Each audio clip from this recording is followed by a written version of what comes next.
জীবন নামক ঘড়িটা ঠিক জানি গিরগিটির মতো, কখন কেমনে যে রং পাল্টায় কে জানে।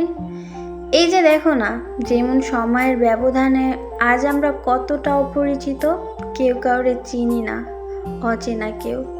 যেমন একটা সময় ছিল তুমি ছাড়া জানে আমি নিঃশ্বাসই নিতে পারতাম না, আর আজ দেখো তোমায় ছাড়া দিব্যি বেঁচে আছি, কতটা সুখে আছি আমি।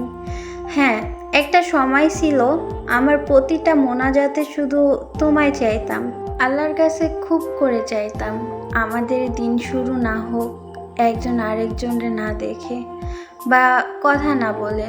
জানো তো, ওই সময় আমি ভাবতাম তোমায় ছাড়া হয়তো বাঁচতে পারবো না।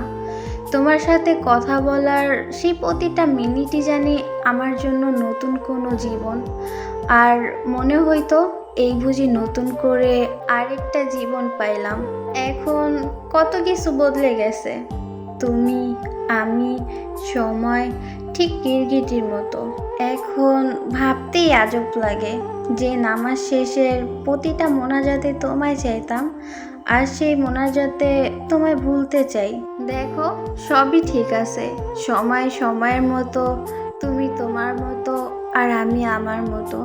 শুধু আমাদের দুজনের চাওয়ার ধরনটা পাল্টে গেছে, আর সাথে সাথে আমাদের চলার পথও।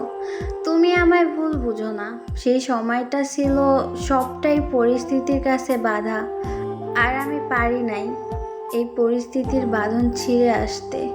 ভালোবাসলাম, আর আল্লাহর কাছে শেষ চাওয়া হিসাবেও তোমায় চাইলাম, কিন্তু পাইলাম আর কই।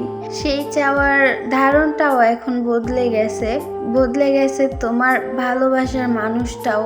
তুমি তোমার যে ভালোবাসার মানুষটারে জানতা চিন্তা, আজ সে অনেকটা অচেনা। জানো তো, মাঝে মাঝে আমিও চিনতে পারি না এই কি সেই মানুষটা যে তোমায় ছাড়া একটা মুহূর্ত পার করতে পারতো না, দম বন্ধ হয়ে যাইতো। আর সে দিব্যি অন্য কেউ, অচেনা কেউ। আর আমিও জানি না এত মিনতি আকুতি করে চাওয়া সেই তুমিটারে ছাড়া আমার বাঁচতে হবে। তাহলে বলো, এইটাকেই তো গিরগিটি বলে, তাই না?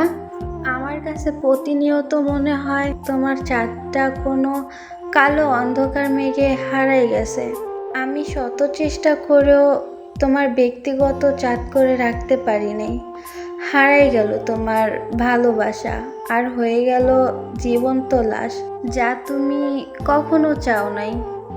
জানো তো, আমার এখনো খুব একলা লাগে তোমায় ছাড়া।